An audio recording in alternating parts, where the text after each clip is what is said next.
So that's what I'm going to do, because I'm not going to participate in an unfair hearing where there's no jurisdiction. I will file another motion. Final comments here, because we got to move on. All right, next we have Leonard Flat.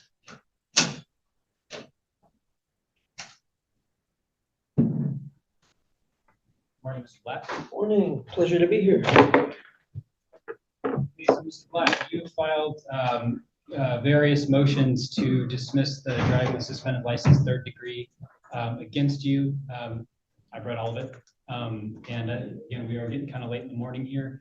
Is there anything you'd like to say that is different from what, or you'd like to highlight from the motions that you filed? Well, first, may I ask the court to identify yourself and the prosecutor? Certainly. I'm Court Commissioner Jacob Stillwell. Uh-huh. And prosecutor today is Ford Libby, Rule 9, supervised by Rosemary Fitzgerald. Okay. Yes. When the officer stopped me, he asked me for paperwork and simply accused me of a paperwork violation. He asked for three things: license, proof of insurance, and registration. Anyone who's engaged in a potentially hazardous activity like operating a motor vehicle has to have his paperwork in order, especially insurance, because he can cause damage with his car. Excuse me. Same thing is true with yourself, because being a judge is a potentially hazardous occupation because it involves violence. No one can be put in a jail cell without unwanted touching. And a lot of damage can come to people if a judge does something wrong. And as a person who has been through a family court and witnessed how unprofessional and out of control the judiciary is here in Washington, and I think you know that the reputation of the legal system in Washington is very bad. I mean, even at one point, the federal government had to come in and supervise and babysit the police because they weren't being controlled. So I'm going to just try to frame what I'm looking for. Because again, I did read what you briefed. And so maybe it would be helpful if sort of I outlined my thinking here. I'll give you a chance to respond. I'll give the chance for the city of Tumwater as well to weigh in here. But let me just kind of start where I'm at. That sounds good. Sure. Okay. All right. Because I know a lot of your arguments are sort of based on sort of overall authority to enforce these laws against you. So I'll sort of start there. Right. The Revised Code of Washington, which is the state legal code that is applicable here to criminal offenses related to driver's license.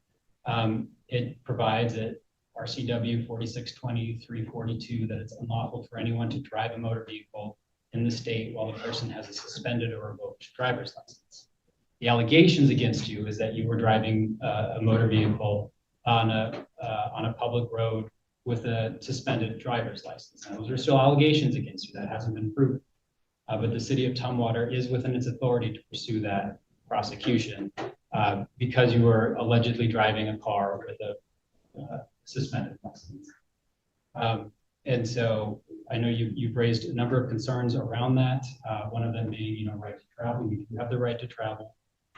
You don't have a right in any particular mode of travel. So driving a car does trigger certain legal requirements. Excuse me. I've been in this court already, I think this is the 5th time, and each time I've heard the judge make the arguments that the prosecutor is supposed to make. In other words, the judge has been prosecuting. May I get back on track, because I was making a point. I was heading toward a point when you asked to interject. Sure.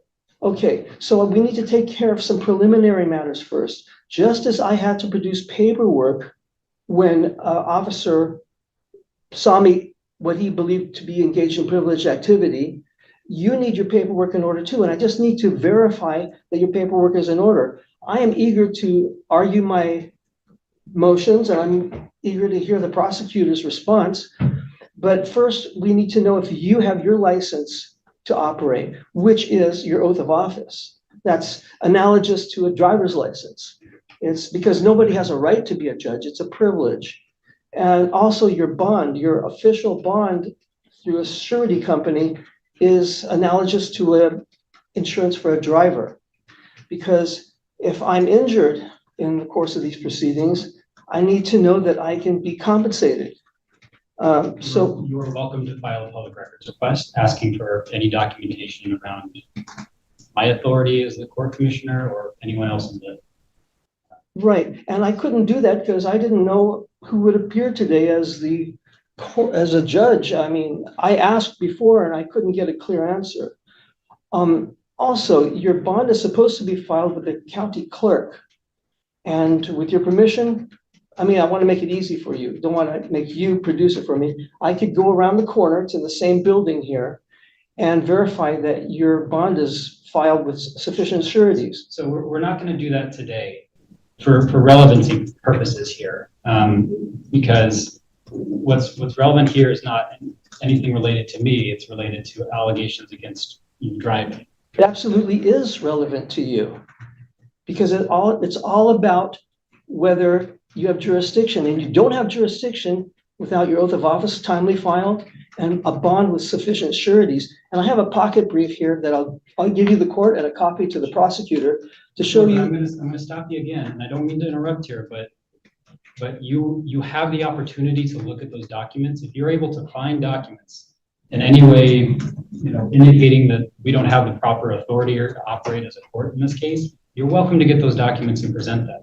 But we're not, during the course of the prosecution, going to chase down every indication without any supported evidence that something's amiss here. So if you have something through a public records request, you're able to bring it, but we're not going to chase down all of those arguments as they pop up. We're not going to play whack-a-mole necessarily with arguments being made without evidence. So if I've told the officer who stopped me that I have a driver's license, I have insurance, trust me, it's your job to go look for it, not mine to produce it. What do you think he would have done? Well, I don't know. I wasn't there. Well, we all know what he would have done. He would have said that, don't cut it. So these are all comments that you made in your briefing. So I'm going to, again, remind you, I've read those arguments that you made. I'm going to give a copy of my pocket brief showing that the judge and prosecutor both require bonding and insurance. And with your permission. And if you have evidence that there hasn't been proper bonding, you can certainly bring it. Well, that's my evidence, my testimony here. Right.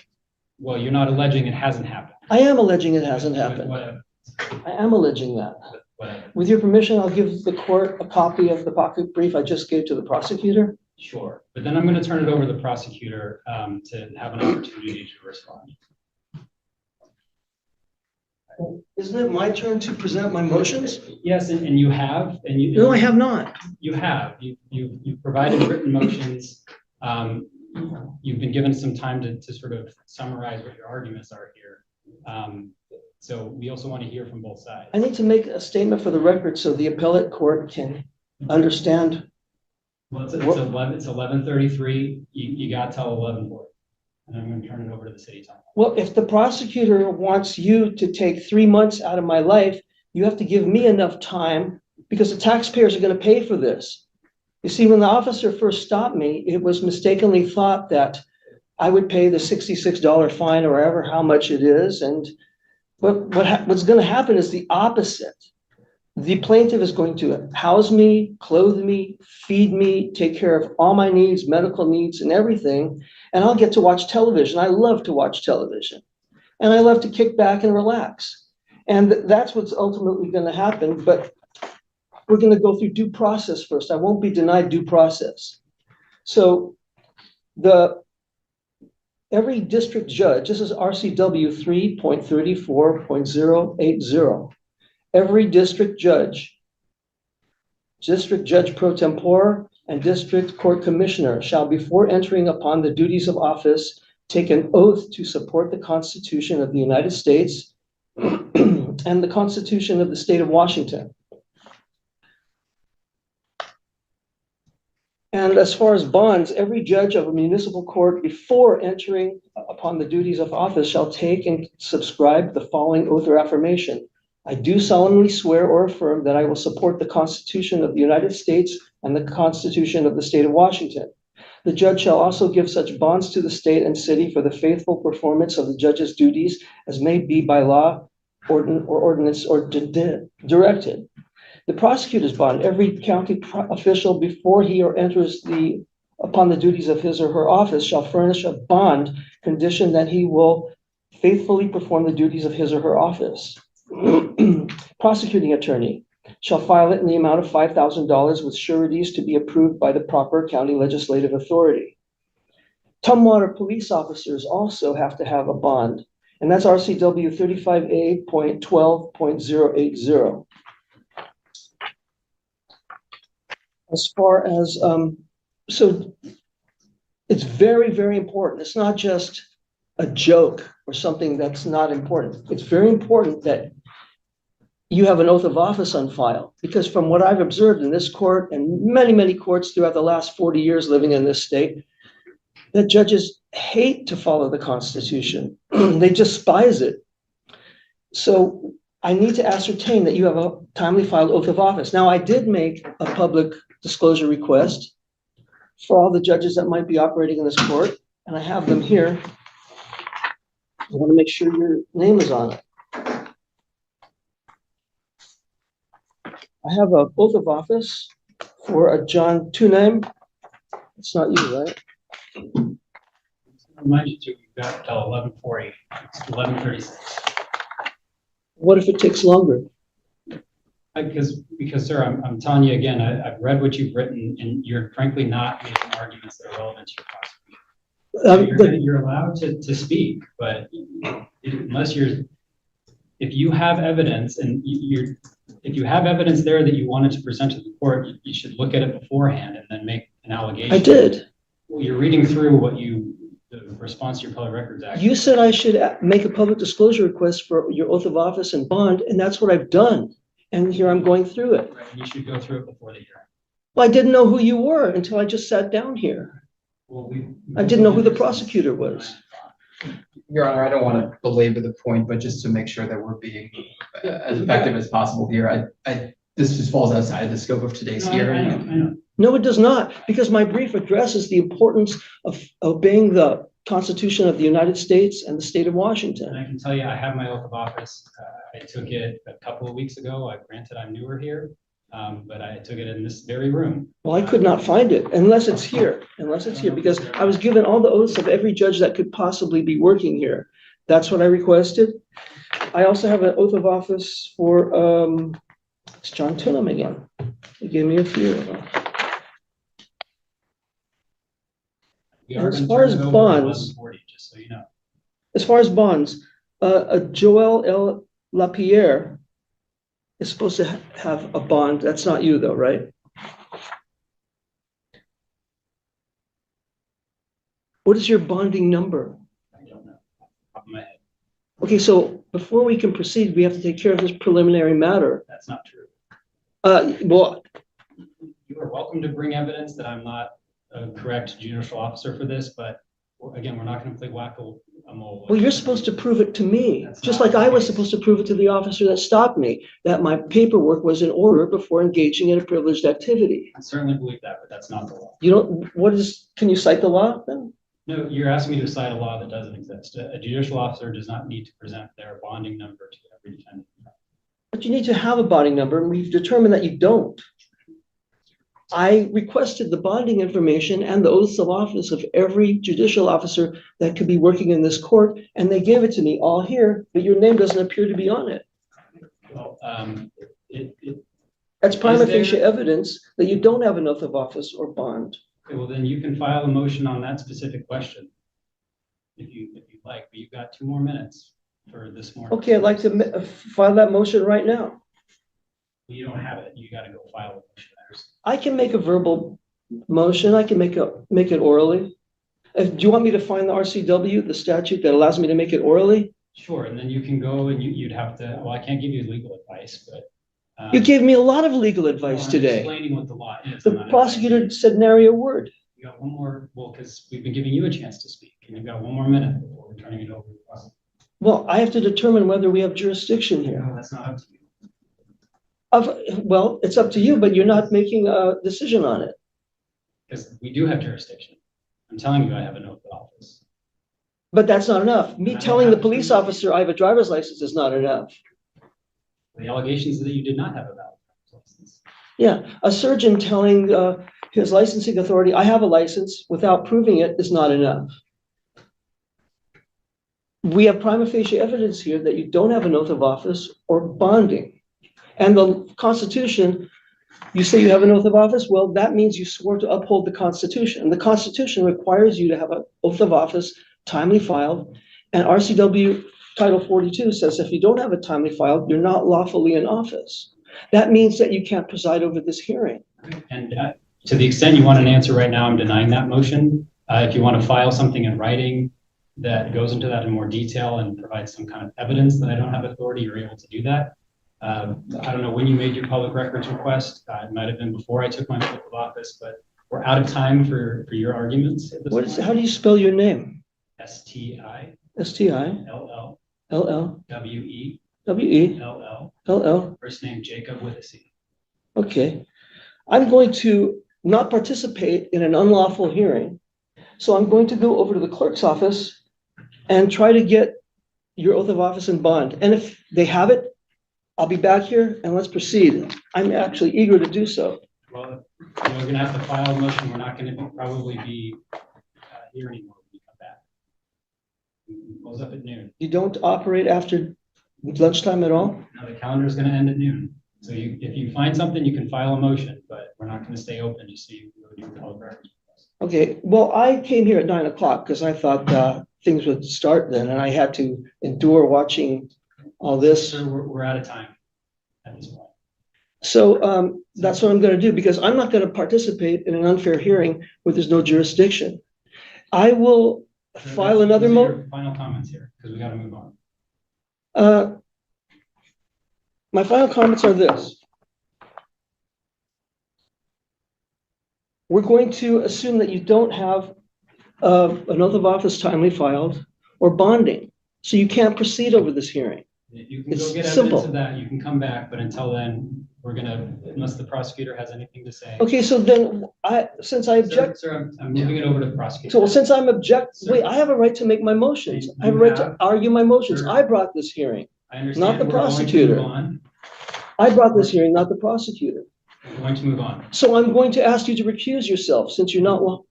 All right, well, if there's been a request for recusal, perhaps I won't be here at the next hearing, but that's gonna be it for today, okay? Here to go.